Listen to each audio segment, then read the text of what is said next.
Olá, tudo bem? Eu sou o professor Luciano Marcos, professor de História. Convido vocês a participarem da nossa aula de História hoje, onde o tema é o governo Vargas de 1950 a 1954. Governo esse que foi marcado fortemente pelo seu caráter populista e pela promoção da industrialização aqui no nosso país. Bem, para que a gente possa ter uma aula e entender ao final dela o que nós queríamos alcançar com isso, eu estabeleci alguns objetivos. Por exemplo, compreender as mudanças no cenário político e social do Brasil após o final da Segunda Guerra Mundial, analisar o surgimento da bipolarização, essa disputa ideológica entre as grandes potências emergentes ao final da Segunda Guerra Mundial, e falar um pouco também sobre a divisão da opinião pública durante o governo Vargas com sua proposta nacionalista ou com as influências que vinham de fora do país. Essa imagem representa alguma coisa nos nossos dias atuais? Essa polarização política, essas disputas, essa intolerância que a gente vem percebendo todos os dias no âmbito político, isso é algo exclusivo do nosso tempo, isso é algo que só acontece nesse momento, já passamos por isso, já vivemos isso em outra época? Nós vamos falar um pouco a respeito disso. Bem, retomando um pouquinho das aulas anteriores para a gente ter entendimento de onde nós paramos.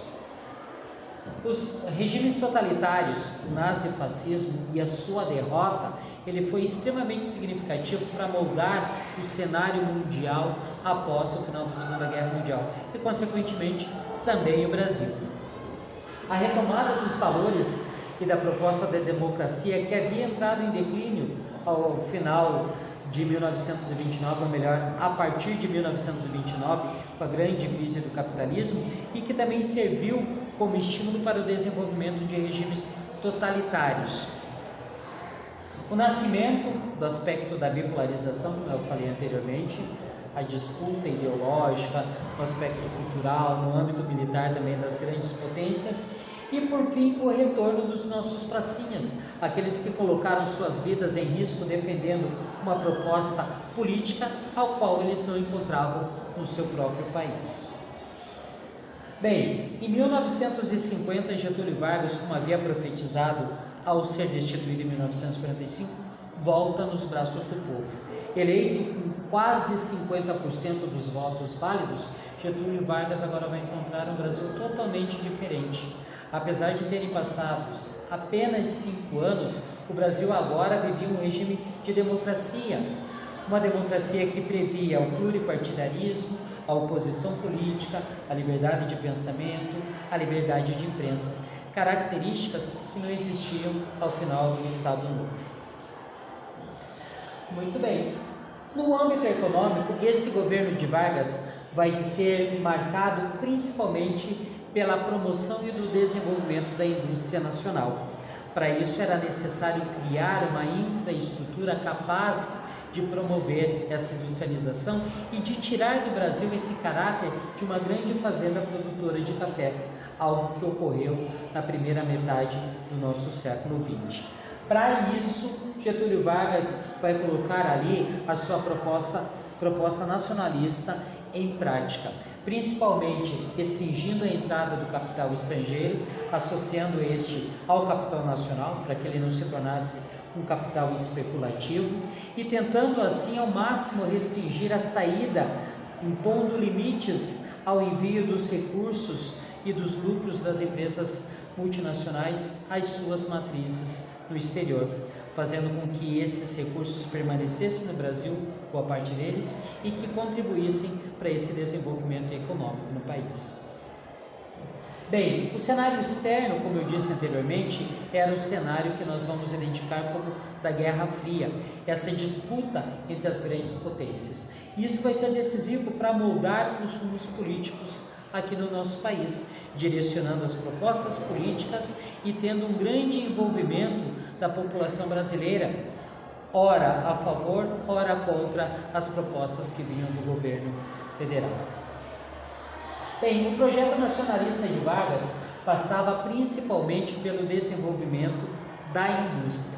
E para ter indústria é necessário ter energia. Sendo assim, em 1951, Vargas vai enviar ao Congresso Nacional um projeto de lei que buscava promover a criação de uma indústria capaz de explorar o petróleo brasileiro e distribuí-lo. Essa indústria é a Petrobras, que deveria ter exclusividade sobre a exploração do petróleo. Bem, além da Petrobras, Getúlio Vargas também vai criar outras empresas estatais que teriam como objetivo facilitar, criar uma estrutura capaz para o desenvolvimento da indústria.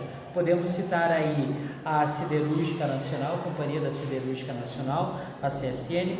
Podemos falar também da Companhia Mineradora Vale do Rio Doce, que hoje continua existindo, que é a Vale, uma empresa hoje privatizada, inclusive responsável pelos grandes acidentes que tivemos num passado recente, como em Mariana, em Brumadinho, acidentes esses que tiveram centenas de vítimas, decorrentes dessa política da indústria que agora é privada. E também podemos falar da Fábrica Nacional de Motores, que é bem interessante, surgiu num contexto para produzir motores para aviões de guerra, mas em virtude de questões burocráticas, de empecilhos políticos, a indústria nunca saiu do papel enquanto a guerra acontecia. Passou a existir ao final da guerra, onde já não existia mais essa demanda pela produção de motores para aviões, acabou se transformando numa indústria de caminhões, o famoso FENEME. Bem, aqui está a Petrobras, uma imagem que ilustra essa empresa estatal que todos nós conhecemos e que hoje ela tem um aspecto, inclusive, de força política muito grande, com os direcionamentos dos políticos ou da indústria nacional, que se reflete nos preços dos combustíveis e que tem esse caráter extremamente político, muito utilizado agora nesse momento da campanha eleitoral. Bem, a Petrobras ela tem uma característica própria. Como as grandes reservas petrolíferas do Brasil elas se encontram na bacia continental, isso promoveu a necessidade do desenvolvimento de uma tecnologia para explorar esses recursos em águas profundas. E nesse sentido, houve um grande desenvolvimento de uma tecnologia nacional, que hoje é referência em todo o mundo. Bem, se hoje a Petrobras ela gera tanta polêmica, no momento da sua criação não foi diferente. Os grupos que eram favoráveis à sua criação ou que eram contrários, que defendiam uma abertura de mercado ou que acreditavam que seria melhor a exploração desses recursos naturais por empresas estrangeiras, ficou bem delineado no cenário brasileiro da década de 50. E esses grupos ficaram conhecidos como os nacionalistas e os entreguistas. Vale lembrar que essa palavra entreguista é óbvio, que teve um caráter jocoso, mas principalmente para depreciar aquele grupo que era favorável à exploração dos recursos naturais por empresas estrangeiras. Então foram identificados como aqueles que entregavam os recursos naturais, que entregavam a riqueza do país na mão de estrangeiros. Então esses dois grupos é que vão promover essa polarização política, essa disputa, uma divisão da opinião pública em relação à criação da Petrobras ou da exploração dos recursos por outras empresas.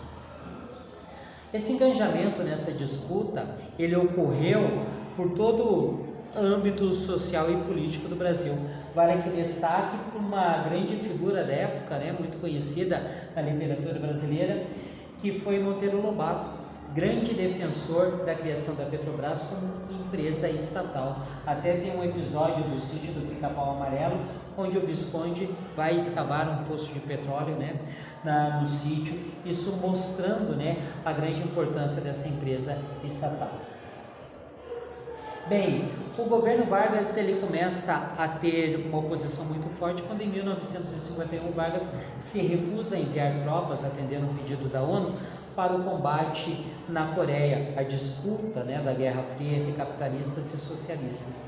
Os nossos militares, que sempre tiveram essa inclinação contrária ao comunismo, começam a fazer forte oposição a Vargas, que se recusou a ter esse alinhamento com os Estados Unidos. A partir de então, essa oposição só cresce e mesmo Vargas buscando apoio nos grupos radicais de esquerda, ainda não vai ser o suficiente. Ao fim de toda essa pressão política, no dia 24 de agosto de 1954, Getúlio Vargas comete suicídio. Não antes, sem deixar, obviamente, a sua famosa Carta Testamento, que nós temos na íntegra aqui na Praça Tiradentes, em placa de bronze, um forte caráter poético e uma denúncia de Vargas contra a expoliação dos recursos naturais, contra a falta de interesse na defesa dos trabalhadores do Brasil. Por fim, para encerrar essa nossa aula, eu deixo aqui uma atividade de fixação, onde nós vamos elaborar um painel mostrando as diferenças ou as semelhanças entre esses momentos de democracia no Brasil, de 1946 a 1964 e a partir de 1988 até os dias de hoje. O que tem de diferente, o que tem de igual nesse regime democrático. Muito obrigado e até uma próxima oportunidade. Quanto?